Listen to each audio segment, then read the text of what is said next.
ఆడపోయి ప్రాజెక్టులు అప్పచెప్పి వస్తామని చెప్పి సంతకాలు పెట్టొచ్చి ఇప్పుడు ఏదో పాపం నాన్న తంటాలు పడుతున్నారు. అధ్యక్ష గౌరవనీయులు బట్టి విక్రమార్క గారు ఇంత మాట్లాడుతున్నారు. ఆ రోజు పోతిరెడ్డిపాడు ప్రాజెక్టును 19/12/2005 జీవో నంబర్ 233 పోతిరెడ్డిపాడు ప్రాజెక్టును పొక్క పెద్దగా వేస్తూ 44,000 క్యూసెక్కులకు ఆ రోజు పెంచినాడు. మీరు అందరు ఎందుకు నోళ్ళు మూసుకున్నారండి? ఈ రాష్ట్రానికి ఇంత పెద్ద అన్యాయం జరుగుతూ ఉంటే ఆ రోజు ఇది అసెంబ్లీ రికార్డు మహేశ్వర్ రెడ్డి గారు సార్ థ్యాంక్ యూ సార్. నేను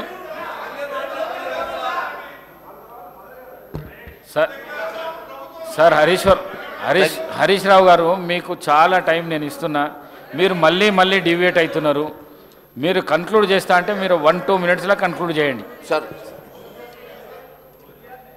అధ్యక్ష ఆ రోజు పోతిరెడ్డిపాడు మీద పేగులు దిగదా కొట్లాడింది మేము.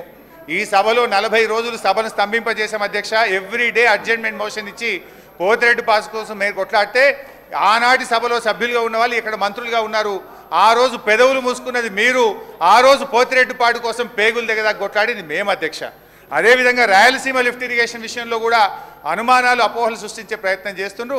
రాయలసీమ లిఫ్ట్ ఇరిగేషన్ మీద కూడా ఈ ప్రభుత్వం ఆ గ్రీన్ ట్రిబ్యునల్కి వెళ్ళి స్టే ఆర్డర్ తెచ్చేదాకా కూడా మేము వెంటబడ్డాం. కేంద్ర ప్రభుత్వంకు కేఆర్ఎంబీకి చెప్పినాం, ఎన్జీటీకి వెళ్ళి ఆ పనులు ఆపే విధంగా స్టే కూడా తీసుకొచ్చినాం అధ్యక్ష.